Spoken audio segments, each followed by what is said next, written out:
Rachel, how are you? Hey, it's 5:30 in the morning. And what day is today? Today's October 8th, and we are in front of the Supreme Court waiting to hear oral argument in cases that are very important for LGBT rights. So, in particular, I'm interested in hearing about your role as board chairman, board president of one of the transgender rights community activist programs. Sorry. Absolutely. I'm the board president of the National Center for Transgender Equality. That's what I meant. There you go. NCTE. We are a advocacy group that we advocate for the rights of trans and non-binary people, both here in Washington and across the country, by winning change on policy and educating people and changing hearts and minds.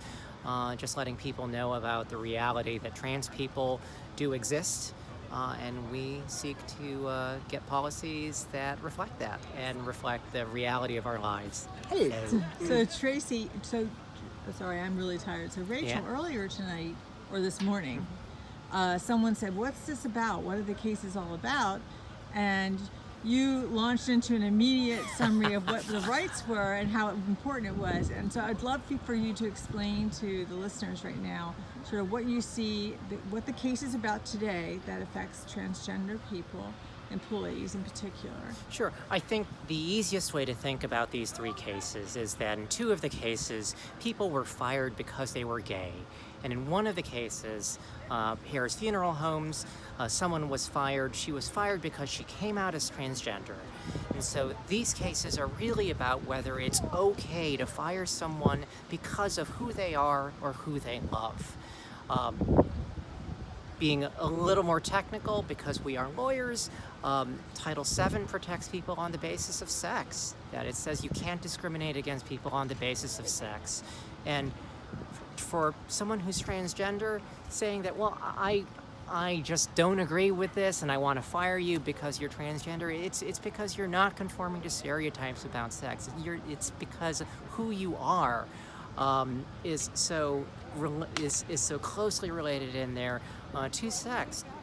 Saying that it's not about sex somehow, or that hey, we treat all transgender people equally, we'd fire them all. I don't think that's what we want to say here, or that's what we want the Supreme Court to adopt. I think this is really about our right to have jobs as LGBT people, and without a job, how can you exist in society? Right. And the organization that you volunteer with, that you're a leader of, have you played a role in terms of like briefing or amicus for this particular case? I've actually tried to stay out of that because of conflicts reasons, so I have not had any feedback on or participated in any of the sign-on amicus briefs. So you're here totally as an individual supporting the work and wanting to be a part of the message to the Supreme Court that people care about this case. I think representation is very important. I think that as an openly transgender lawyer, who my presence here, it's something that I wanted to send a message through my presence, but I also wanted to see.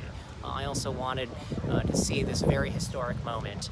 I think that whatever the court rules will change the way we think about the law and will energize us looking at the steps beyond these cases, and looking for things like the Equality Act, which would codify protections for LGBT people throughout federal law.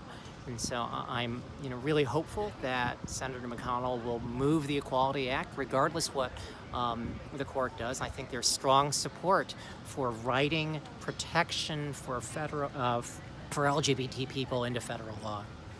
Thank you so much, Rachel. And thank you for your advocacy and You're welcome. commitment to this work. Thanks.